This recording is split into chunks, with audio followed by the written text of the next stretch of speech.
Hello everyone, I welcome you all to Indologus. आज की इस वीडियो में हम साइंस टॉपिक से रिलेटेड मोस्ट इम्पॉर्टेंट क्वेश्चंस का डिस्कशन करने वाले हैं जो आपकी एग्जामिनेशन पॉइंट ऑफ व्यू से इम्पॉर्टेंट रहेंगे। So let's start our video with the very first question जो है from which among the following parts of a plant cinnamon is obtained. Right answer for this question will be option number C यानी कि bark। तो bark जो plant का ऐसा part होता है, the outermost layer of the plant और the trees it is called as bark, और bark से obtain करते हैं हम cinnamon को। जिस part को हम use करते हैं as cinnamon that is mainly the bark of a plant। तो देखिए आप इसको पिक्चर में देख सकते हैं, this is cinnamon and it is obtained from the bark of a plant। cinnamon is produced from the inner bark of the cinnamon trees। तो cinnamon trees के जो inner bark होती है वहाँ से obtain किया जाता है cinnamon को। Next question, in which organ RBC are selectively destroyed, recycled by the macrophages? तो राइट आंसर हो जाएगा इसके लिए ऑप्शन नंबर ए यानी कि स्प्लीन। तो स्प्लीन बॉडी का एक ऐसा पार्ट होता है जहाँ पर जो आरबीसीज होते हैं इनको सेलेक्टिवली डिस्ट्रॉय किया जाता है। दैट इज़ द रीज़न जो स्प्लीन होती है इसे हम ग्रेवयार्ड ऑफ द आरबीसीज के नाम से भी जानते हैं। आप इसको भी नोट कर लीजिएगा। और ये एक ऐसी जगह होती है जहाँ पर मैक्रोफेजेस आरबीसीज को रिसाइकल भी करते हैं। तो मैक्रोफेजेस ये मेनली आप एक तरीके से इम्यून सेल्स मान सकते हैं जो मेनली बॉडी में किसी तरीके का अगर कोई आउटर ऑर्गेनिज्म आ जाता है या फिर कोई डिजीज़ कॉजिंग ऑर्गेनिज्म आ जाता है तो उसे डिस्ट्रॉय करने में हमारी बॉडी की हेल्प करते हैं। So now let's discuss the important points. तो the spleen which is located under the rib cage के अंडर ये लोकेटेड होती है and above the stomach in the upper quadrant of the abdomen is the largest organ in the lymphatic system। तो जो spleen होता है ये लार्जेस्ट ऑर्गन होता है लिम्फेटिक सिस्टम का, ये पॉइंट आपने याद रखना है। It is that organ where RBC are selectively destroyed और रिसाइकल बाय द मैक्रोफेजेस। देखिए आरबीसी एक तरीके के रेड ब्लड सेल्स होते हैं। आरबीसी को रेड ब्लड सेल कहते हैं या फिर रेड ब्लड कॉर्प्यूसेल्स कहते हैं। ये मेनली ट्रांसपोर्टेशन में हेल्प करते हैं बॉडी के under. You have to remember these points. और देखिए इसकी जो लोकेशन होती है ये यहाँ पर होती है, एब्डोमेन कैविटी के नीचे जस्ट होती है और रिबकेज के अंदर होती है। और यहाँ पे आप यहाँ पे स्प्लीन देख सकते हैं, this is called as spleen, this portion is called as spleen और इसे कहते हैं graveyard of RBCs. So now let's discuss next question. Who was the first to state the principle of flotation? तो जो flotation का principal था उसे first time किसने दिया था? राइट आंसर हो जाएगा ऑप्शन नंबर बी यानी कि आर्किमेडीज was the first person to give the principle of flotation and he is Archimedes। So Archimedes the ancient Greek scientist थे who was the first to state the principle of flotation। Archimedes principle states that when a body is immersed partially or wholly in a liquid there is an apparent loss in the weight of the body which is equal to the weight of the liquid displaced by the body। तो आर्किमेडीज principal ये कहता है कि अगर किसी body को हम partially या होली डिस्प्लेस कर देते हैं, डिस्पर्स कर देते हैं या इमर्स कर देते हैं किसी भी लिक्विड में, तो वहाँ पर अपेरेंट लॉस ऑफ वेट होता है ऑफ द बॉडी, जो किसके बराबर होता है, जितना वाटर डिस्प्लेस किया होता है बॉडी ने उसके बराबर loss of the body, loss of the weight of the body होता है। So now next question, which among the following is the only internal human organ which can regenerate? तो देखिए ह्यूमन बींग्स का एक लौता ऐसा ऑर्गन होता है internal organ जो वापस रीजनरेट हो जाता है, वो कौन सा ऑर्गन होता है? राइट आंसर हो जाएगा ऑप्शन नंबर सी यानी कि ह्यूमन बॉडी में जो लिवर होता है वो एक ऐसा इंटरनल ऑर्गन होता है जो रीजनरेट हो जाता है। Liver is the only internal human organ which can regenerate. It detoxifies various metabolites, synthesis proteins and produces biochemicals which are necessary for the digestion and growth। तो लिवर का work होता है कि ये डिटॉक्सीफाई करता है यानी कि टॉक्सिफिकेशन, जो बॉडी में किसी तरीके के टॉक्सिक्स आ जाते हैं उनको मिटाने में डिटॉक्सिफिकेशन का काम करता है, कुछ प्रोटीन्स को सिंथेसाइज करता है और कुछ बायोकेमिकल्स को भी प्रोड्यूस करता है जो ग्रोथ के लिए और डाइजेशन के लिए बहुत नेसेसरी होते हैं। नेक्स्ट क्वेश्चन, तो नेक्स्ट क्वेश्चन देख लेते हैं। The non metal which has shining appearance is. Right answer हो जाएगा इसके लिए ऑप्शन नंबर सी यानी कि आयोडीन। तो आयोडीन ये एक ऐसा नॉन मेटल होता है जो जिसके पास शाइनिंग अपीयरेंस होता है। देखिए हम मेटल्स को, हम जो हमारे एलिमेंट्स हैं उनको हम मेटल्स नॉन मेटल्स और मेटलॉइड्स के बेसिस पे हम उन्हें क्लासिफाई कर सकते हैं। देखिए, मेटल्स वो होते हैं जिनके पास शाइनिंग अपीयरेंस होता है या लस्ट्रस होते हैं।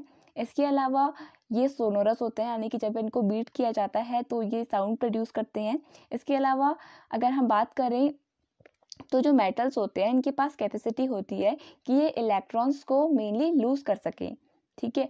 और जो नॉन मेटल्स होते हैं ये होते हैं नॉन लस्ट्रस होते हैं, नॉन सोनोरस होते हैं और नॉन डक्टाइल होते हैं। डक्टाइल मतलब एक ऐसी प्रॉपर्टी जिससे हम मेटल को थिन वायर्स में कन्वर्ट कर सकते हैं। और मेटलॉइड होते हैं जो मेटल्स और नॉन मेटल्स दोनों की प्रॉपर्टीज़ को शो करते हैं। और तो हमें यहाँ पे पूछा है कि ऐसा कौन सा नॉन मेटल है जिसका शाइनी अपीयरेंस है, क्योंकि मेनली जो मेटल्स होते हैं उनके पास ही शाइनी अपीयरेंस होता है, लेकिन ऐसा कौन सा नॉन मेटल है जिसके पास शाइनिंग अपीयरेंस है, तो वो हो जाएगा आयोडीन। इसके अलावा आप एक और चीज़ याद कर लीजिए कि कार्बन का एक ऐसा एलोट्रोप होता है जिसको हम ग्रेफाइट कहते हैं, जिसके पास भी शाइनिंग अपीयरेंस होता है। Generally non metals are non lustrous, तो नॉन मेटल्स नॉन लस्ट्रस होते हैं, यानी कि इनके पास शाइनिंग अपीयरेंस नहीं होता है, मेनली डल कलर के होते हैं। But among the given options iodine is the non metal that has shiny and lustrous surface. And this, in this photo you can see, in this picture you can see iodine. Next question, which among the following is the most primitive life form? तो most primitive life form इनमें से कौन सी है? Right answer हो जाएगा option number A, bacteria is considered to be the most primitive life form. The first life forms were probably a tiny bacteria called as archaebacteria, which thrive in very hot chemically rich places. तो जो first probably ऐसा माना जाता है कि जो first life form थी that was a bacteria named as archaebacteria, और ये बहुत ज़्यादा गर्म और केमिकली रिच प्लेसेस में लाई करता था. Virus are not living organisms by themselves, और जो वायरस थे हमें ऑप्शंस में भी दिया था एक वायरस आई थिंक, और वायरस जो होते हैं वो मेनली लिविंग ऑर्गेनिजम्स नहीं होते हैं. We can consider them as partially living, यानी कि वो पार्शियली लिविंग होते हैं. अगर वो किसी लिविंग ऑर्गेनिज्म की बॉडी के अंदर चले जाएं तो वो एक्टिवेट हो जाते हैं, तो हम उन्हें पार्शियली लिविंग कह सकते हैं. They are not completely living organisms. Next question, the instrument which is dash is used for detecting electric current. Right answer हो जाएगा ऑप्शन नंबर ए, यानी कि गैल्वेनोमीटर. गैल्वेनोमीटर को यूज़ करते हैं हम टू डिटेक्ट इलेक्ट्रिक करंट. तो जो गैल्वेनोमीटर होता है इससे हम बहुत छोटी क्वांटिटी के करंट को मेज़र कर सकते हैं. इसके अलावा हम एमीटर को भी यूज़ करते हैं मेजरिंग करंट. तो देखिए ऑप्शंस में दिया है ट्यूब टेस्टर, एल्टीमीटर एंड फेटोमीटर. तो इनके बारे में देख लेते हैं. सबसे पहले है एल्टीमीटर. इसको यूज़ करते हैं to measure the altitude of an object. कौन सा ऑब्जेक्ट कितने एल्टीट्यूड में है ये पता लगाने के लिए हम एल्टीमीटर को यूज़ करते हैं. उसके बाद tube tester, use to test characteristics of vacuum tubes. तो जो कैरेक्टरिस्टिक्स होती हैं वैक्यूम ट्यूब्स की उनको हम टेस्ट कर सकते हैं with the help of a tube tester. Then fathometer, it is use to measure the depth of water. Water की डेप्थ करने को, जिस डेप्थ को मेजर करने के लिए जिस टूल को यूज़ किया जाता है that is known as fathometer. Next question, which of these chemical is use to form soft soaps containing potassium salts. Right answer हो जाएगा इसके लिए ऑप्शन नंबर ए, KOH, यानी कि पोटेशियम हाइड्रोक्साइड को यूज़ किया जाता है to make soft soaps rather than NaOH, which is sodium hydroxide. Potassium soaps are soft to the skin than sodium soaps, which can be prepared by using potassium hydroxide KOH solution in place of sodium hydroxide. तो देखिए sodium hydroxide की जगह हम use करते हैं potassium hydroxide को to make more softer soaps. Next question देख लेते हैं. In which of the following medium, here it should be medium does sound travel the fastest. Right answer हो जाएगा ऑप्शन नंबर डी, यानी कि सॉलिड्स में जो साउंड होती है ये फास्टेस्ट ट्रेवल करती है. Therefore option D will be the right answer. Solid state is one of the four fundamental states of matter in which the constituent particles like ions and atoms are present. Are closely packed together. तो जो solids होते हैं वो closely packed together होते हैं और इसमें जो साउंड का मीडियम होता है वो फास्टेस्ट ट्रेवल करती है. The speed of sound is maximum in solids and least in gases.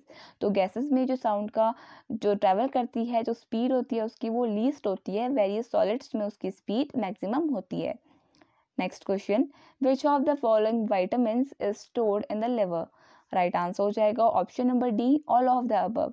तो इनमें से जो सारे विटामिन है like vitamin K, vitamin D and vitamin E, these all are present in the liver।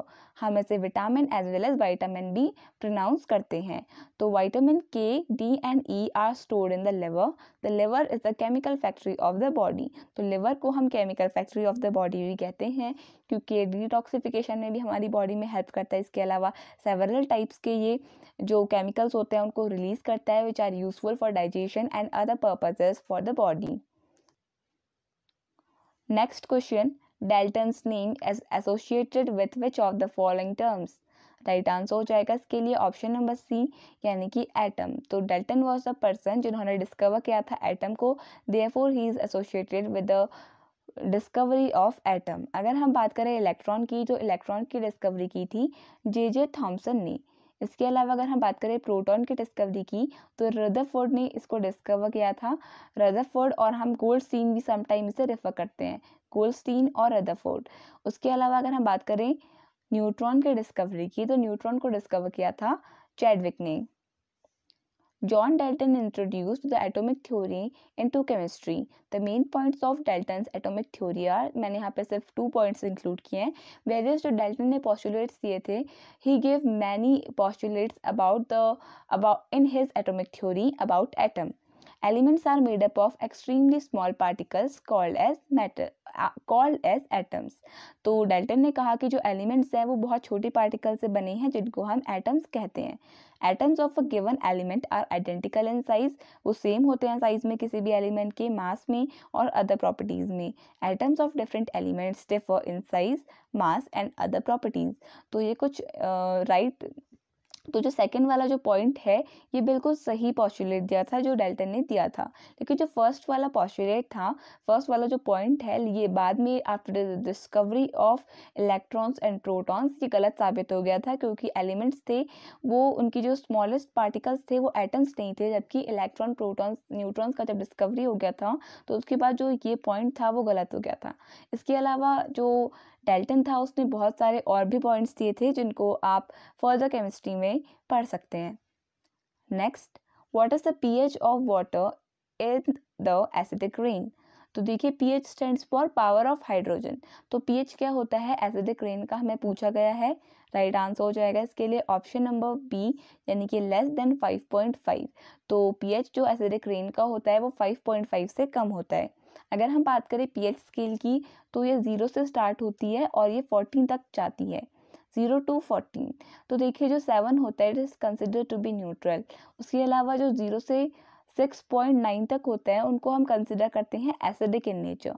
जिनका भी पीएच 1 से लेकर 6.9 समथिंग तक होता है उनको हम एसिडिक कहते हैं। 7 को कहते हैं न्यूट्रल। इसके अलावा 7.1 to 14 हम कहते हैं बेसिक इन नेचर। एक और पॉइंट आपको बता देती हूँ, देखिए जो 0 से लेकर 6.9 अभी हम कंसिडर कर लेते हैं 6.9 तक, जिसका वैल्यू जितना छोटा होता है वो उतना ज़्यादा एसिडिक होता है। मीन्स अगर मैं बात करूँ किसी कोई भी सब्सटेंस है जिसका पीएच 1 है और एक सब्सटेंस है जिसका पीएच है 6, आपको बताना है कि इन दोनों में से ज़्यादा एसिडिक कौन होगा। तो आपका आंसर हो जाएगा 1। फर्स्ट वाला ज़्यादा एसिडिक होगा 6th वाले से। एंड जो बेस होता है उसमें बिल्कुल वाइस वर्सा होता है, बिल्कुल उल्टा होता है। जैसे 14 है किसी का पीएच और किसी का पीएच है 8, तो बड़ा किसका होगा, 14 का पीएच ज़्यादा होगा, 14 वाला ज़्यादा बेसिक कैरेक्टरिस्टिक्स को शो करेगा। When pH of rain water is less than 5.5, तो जब pH रेन वाटर का 5.5 से कम होता है तब हम उसे एसिड रेन कहते हैं। When acid rain flows into the rivers, it lowers the pH of the river water. The survival of the aquatic life in such rivers become difficult. तो जो एसिड रेन होती है ये मेनली एक्वेटिक लाइफ को difficult बना देती है, और जो हम वहाँ पे रहने वाले एक्वेटिक एनिमल्स होते हैं ये मेनली उनके लिए हार्मफुल होता है। Next question, which of the following act as both endocrine as well as exocrine gland? Right answer हो जाएगा इसके लिए ऑप्शन नंबर ए, यानी कि पेनक्रियाज। तो पेनक्रियाज एक एक्सोक्राइन एंड एंडोक्राइन ग्लैंड की तरह वर्क करता है। You have to remember this point. तो देखिए अगर हम बात करें एंडोक्राइन ग्लैंड्स की, तो ऐसे ग्लैंड्स या ऑर्गन्स जो हार्मोन्स को प्रोड्यूस करते हैं और डायरेक्टली रिलीज कर देते हैं उन्हें ब्लड में, तो ताकि वो अपने जो सीक्रेशंस है वो पर्टिकुलर टिश्यूज तक पहुंच पाएँ, ऐसे ग्लैंड्स को हम कहते हैं endocrine glands. Various exocrine glands जो अपने सीक्रेशंस होते हैं वो डक्ट के थ्रू रिलीज करते हैं। तो जो उनके सीक्रेशंस और हार्मोन्स डक्ट के थ्रू रिलीज करते हैं उनको कहते हैं एक्सोक्राइन। जो डायरेक्टली करते हैं ब्लड के अंदर उनको कहते हैं हम endocrine glands. So now let's discuss the important points. The pancreas is the gland that is both endocrines as well as that both acts as endocrine or exocrine आप ऐड कर सकते हैं. It is because it secretes both hormones as well as enzymes. Next question. Calamine is an ore of which of the following? Right answer हो जाएगा इसके लिए option number ए यानी कि जिंक। तो जिंक की ओर को हम कहते हैं कैलामाइन। ये इंपॉर्टेंट क्वेश्चन है, बहुत बार कॉम्पिटिटिव एग्जाम्स में रिपीट भी हुआ है। तो देखिए कैलामाइन का जो फॉर्मूला होता है वो होता है ZnCO3। Next question, which of the following is the place of the development of embryo? तो राइट आंसर हो जाएगा इसके लिए ऑप्शन नंबर ए। तो यूट्रस में जो एम्ब्रियो है इसका मेनली डेवलपमेंट होता है। The uterus is the place of development of the embryo. It is a hollow muscular organ located in the female pelvis between the bladder and the rectum. तो देखिए जो embryo होता है it is the unborn baby. तो देखिए जो embryo होता है ये धीरे धीरे सेल से बनता है, डेवलप होता है एज अ फोएटस और फाइनली ये बेबी में कन्वर्ट हो जाता है। तो जो एम्ब्रियो होता है इसका जो डेवलपमेंट होता है वो कम्प्लीटली टेक प्लेस करता है यूट्रस में, ये आपने याद रखना है। And here you can see that this part is called as uterus. Next question, which among the following scientists had discovered radium? Right answer हो जाएगा इसके लिए option number A, Marie and Pierre Curie. तो Marie and Pierre Curie ये couple थे जिन्होंने discover किया था रेडियम को। Radium Ra with atomic number 88 was discovered by Mary and Perry Curie in 1898 as radium chloride. Next question, which protein helps in DNA binding? Right answer हो जाएगा इसके लिए ऑप्शन नंबर बी यानी कि histone. तो histone एक ऐसा protein होता है जो डीएनए बाइंडिंग में हेल्प करता है। A protein that provides structural support to the chromosomes is called as histone. तो देखिए हिस्टोन क्या करता है, स्ट्रक्चरल सपोर्ट भी प्रोवाइड करता है किसी भी क्रोमोसोम को। Next question, work done is defined as the dot product of which of the following vectors? तो देखिए जो वर्क डन होता है वो डॉट प्रोडक्ट इसका होता है work done is equals to force into displacement. Option D will be the right answer. तो ऑप्शन नंबर डी, तो जो वेक्टर का डॉट प्रोडक्ट होता है वो होता है फोर्स इनटू डिस्प्लेसमेंट, जिससे हमें मिलता है work done. Work done is defined as the dot product of force vector and displacement vector. तो फोर्स वेक्टर को जब डिस्प्लेसमेंट वेक्टर से मल्टीप्लाई करते हैं तो हमें वर्क डन मिलता है। Work done is equals to force into displacement. Work done is a scalar quantity, और जब हम दो वेक्टर्स को मल्टीप्लाई किया फोर्स वेक्टर और डिस्प्लेसमेंट वेक्टर को तब हमें मिला वर्क डन। और वर्क डन कैसी क्वांटिटी है, स्केलर क्वांटिटी। देखिए मेनली टू टाइप्स की क्वांटिटीज़ होती हैं, एक होती है स्केलर क्वांटिटीज़, एक होती है वेक्टर क्वांटिटीज़। देखिए जो स्केलर क्वांटिटीज़ होती हैं इनके पास मैग्नीट्यूड होता है। मैग्नीट्यूड मतलब वैल्यू होती है। फॉर एग्जाम्पल अगर हम लेंथ को नापें तो हम कहते हैं कि length, for example the length of a scale, simply the length of a bottle is 15 centimetre, for example 15 centimetre है। तो यहाँ पर हम सिर्फ लेंथ की बात करेंगे, डायरेक्शन की बात नहीं करते हैं। Various in case of vectors हम क्या कहते हैं, वेक्टर क्वांटिटी में हम मैग्नीट्यूड और डायरेक्शन दोनों को लेके चलते हैं। फॉर एग्जांपल अगर मुझे बताना है कि for example I have to go in east direction, तो अगर मैं ईस्ट डायरेक्शन में वॉक करती हूँ in a straight line, displacement cover करती हूँ, तो देखिए 15 मीटर ईस्ट हम बताएंगे डायरेक्शन कि मैं ईस्ट में 15 मीटर चली। तो देखिए 15 मीटर ईस्ट, यहाँ पे 15 मीटर होगा मैग्नीट्यूड यानी कि वैल्यू, और ईस्ट होगी डायरेक्शन। तो ऐसी क्वांटिटीज़ जिनके पास मैग्नीट्यूड और डायरेक्शन होता है वो वेक्टर क्वांटिटीज़ होती हैं, और जिनके पास सिंपली वैल्यूज़ होती हैं वो होती हैं scalar quantities. Next question, which among the following is known as white vitriol? Right answer हो जाएगा इसके लिए option number A, zinc sulphate. तो जिंक सल्फेट को हम वाइट विट्रियोल के नाम से भी जानते हैं। एक और बहुत फेमस है ब्लू विट्रियोल। आपको अगर पता है तो आप कमेंट सेक्शन में बता सकते हैं कि ब्लू विट्रियोल किसका दूसरा नाम है, other name of blue vitriol, और simply the formula of blue vitriol. Important facts, Zinc sulfate is the inorganic compound with the formula ZnSO4 and historically known as white vitriol. Zinc sulfate is an inorganic compound and dietary supplement.